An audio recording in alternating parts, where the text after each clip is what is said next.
que acogió la idea del Comité de Impulso al Acuerdo de los Pueblos y del Comité Nacional en Defensa del Agua y de la Vida para hacer esta sesión, este foro, que coincide con la reunión que en este mismo momento se lleva a cabo en Cancún, México, en el marco de la Convención de Cambio Climático. Es, como ya se ha dicho aquí, la reunión número 16 de los países que forman parte de esta Convención de Cambio Climático y también del movimiento social alternativo que se reúne paralelamente en Cancún y que ha desarrollado importantes actividades, entre ellas la realización de una serie de caravanas que recorrieron la geografía mexicana mostrando los efectos del cambio climático y llamando a la responsabilidad de los gobiernos en buscar y comprometerse con soluciones efectivas a este grave problema de la humanidad, que como lo han dicho aquí varios de los expositores, se constituye en una amenaza para la vida humana y en general para la vida en el planeta de la mayor magnitud. Estamos frente a la crisis más grave que ha afrontado la humanidad y el planeta en toda su historia. El problema en relación con Colombia, con el ciclo hídrico, lo tenemos a la vista. El país vive la paradoja de la inundación y al mismo tiempo la sed. Hoy más que nunca, como lo han dicho diferentes estudios, en particular el de la Defensoría del Pueblo del año pasado, más de 11 millones de colombianos carecen de agua potable. Simultáneamente, por estos meses, esos mismos compatriotas sedientos se ahogan y naufragan en la inundación provocada por el invierno que ha tenido el país en este año, que es el fenómeno natural, pero realmente lo que provoca la inundación no es el invierno, es la devastación del territorio, es la injusticia social que lleva a millones de compatriotas a ubicarse en zonas de riesgo, a las orillas de los ríos, aquí nomás en Bogotá, en los cerros que se derrumban por el efecto de las aguas que no son contenidas por una vegetación que fue talada precisamente por efecto de este mal manejo y de estos proyectos y megaproyectos que devastan la naturaleza y que luego quienes sufren las consecuencias de eso son todas las personas, pero mucho más los sectores pobres, los sectores populares que se ven obligados a ubicarse en esas zonas de riesgo. Ese es el problema al cual asistimos en este momento. Y es muy grave y también paradójico que en este mismo año, cuando el Congreso de Colombia le dijo no al referendo por el derecho humano al agua, hayan ocurrido estas inundaciones. La propuesta del referendo no era solamente establecer el derecho humano al agua, de suyo un punto fundamental, la columna vertebral de esa propuesta. También era muy importante, y ahora me voy a referir a eso, que se dejara de manejar el suministro de agua potable como un negocio. Pero también formaba parte de esa propuesta, y hoy en día vemos que era un punto esencial, la protección de los ecosistemas vitales para el ciclo hídrico. Que se destinaran estos ecosistemas a esa función natural y que además se protegieran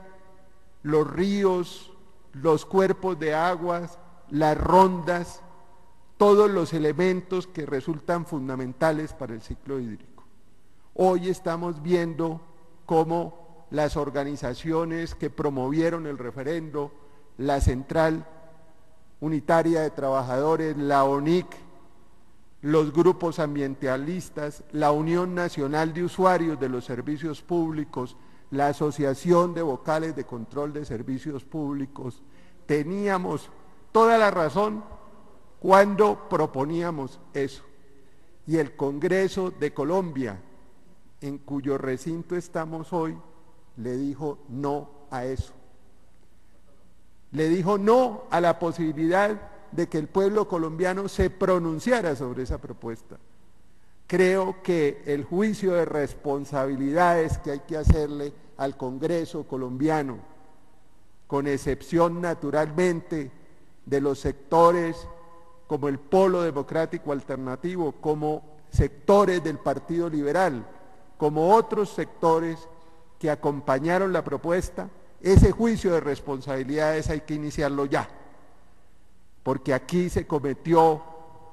un crimen, en mi opinión, un cercenamiento de la democracia participativa al impedir que el pueblo colombiano se pronunciara sobre este tema esencial, y hoy estamos viendo ya las consecuencias que eso conlleva. Y el asunto es aún más grave, porque la política del actual gobierno no solo no se diferencia del anterior en este como en otros temas, sino que incluso es aún más grave. La ministra de Ambiente, Vivienda y Desarrollo Territorial, doctora Beatriz Uribe, en un artículo publicado el 2 de diciembre, o sea, hace pocos días, en el periódico El Espectador, anuncia que los planes departamentales de agua se van a financiar con la emisión de bonos que se van a colocar en la bolsa de valores, y que ya hay 300.000 millones de pesos ubicados bajo esta modalidad. ¿Qué significa eso? Significa que para financiar esos planes departamentales de agua se acude al endeudamiento. ¿Y quién va a pagar esa deuda que se adquiere con el sector privado? Con los principales bancos del país, como dice la ministra. La vamos a pagar todos y todas los colombianos y las colombianas por la vía de las tarifas. Es decir, que frente a la agudización del problema de no acceso al agua potable, la solución es más privatización, tarifas más caras y descargar sobre los ciudadanos y las ciudadanas la financiación de ese servicio público esencial para la vida. Y por eso entendemos también hoy en día con más claridad por qué el gobierno del presidente Uribe, la superintendente de servicios públicos, encabezaron la oposición al referendo del agua y obligaron e impulsaron acá en el Congreso que los parlamentarios votaran en contra de ese referendo. Hoy en día está mucho más claro eso. La ministra actual, si se quiere, lo dice y lo expresa con mayor precisión y contundencia. Pero además de eso, este gobierno que anunció que iba a hacer una reforma del Sistema Nacional del Ambiente, recogiendo el clamor de muchos ambientalistas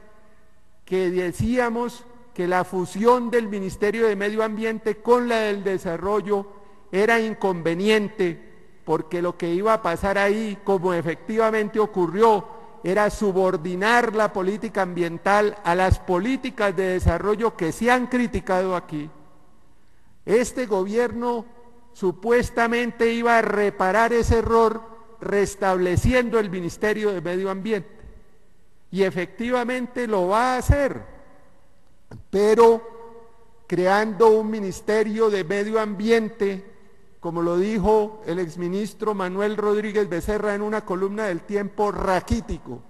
porque ese nuevo Ministerio de Medio Ambiente no tendrá dentro de sus funciones el manejo del agua ni el ordenamiento del territorio. Sin esos dos elementos, ese ministerio nace manco, nace cojo,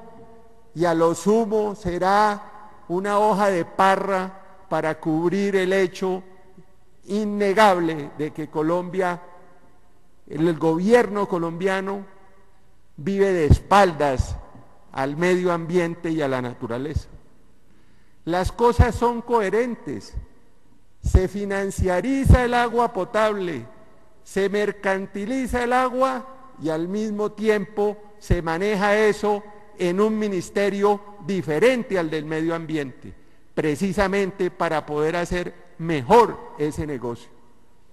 Creo que estamos en una situación tremendamente grave. El problema del cambio climático evidentemente es un problema planetario, es un problema, como lo dije antes, de la mayor trascendencia, pero aquí en Colombia tenemos factores locales, regionales y nacionales de cambio climático, entre ellos estas políticas, entre ellos estas direcciones que van desde el alto gobierno y que en vez de avanzar hacia un reconocimiento por lo menos del problema, lo ocultan y nos precipitan en una crisis aún mayor. Estoy totalmente de acuerdo con lo dicho aquí por el doctor Pablo Leiva. El gobierno colombiano no promueve un debate sobre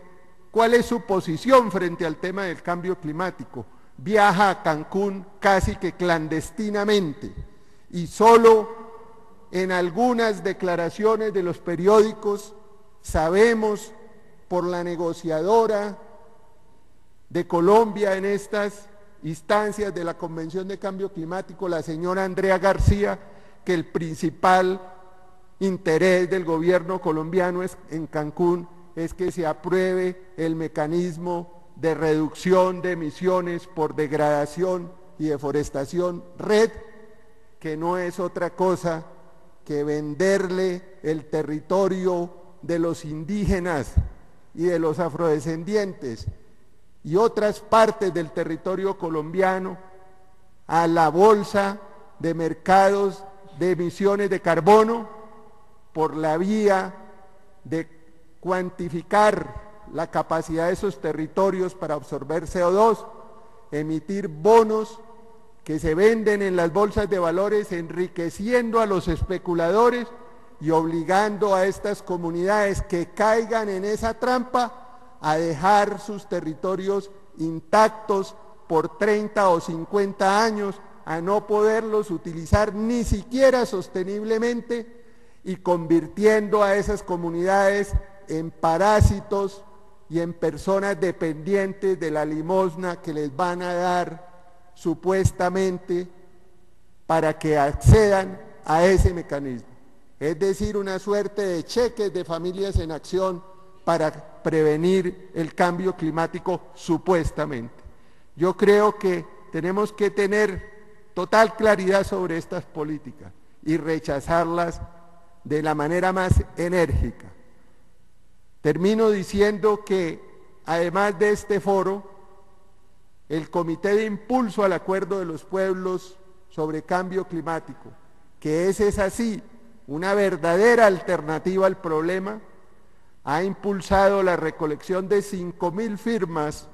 en apoyo al Acuerdo de los Pueblos, que esperamos entregar la semana entrante en la Embajada de Bolivia como un aporte del movimiento colombiano a esta importante iniciativa del presidente Evo Morales, y los invito a todos y todas ustedes no solo a firmar, sino a ayudarnos a recoger esas firmas y a hacer ese aporte en la dirección de lo que el gobierno boliviano está planteando como un referéndum mundial por los derechos de la naturaleza.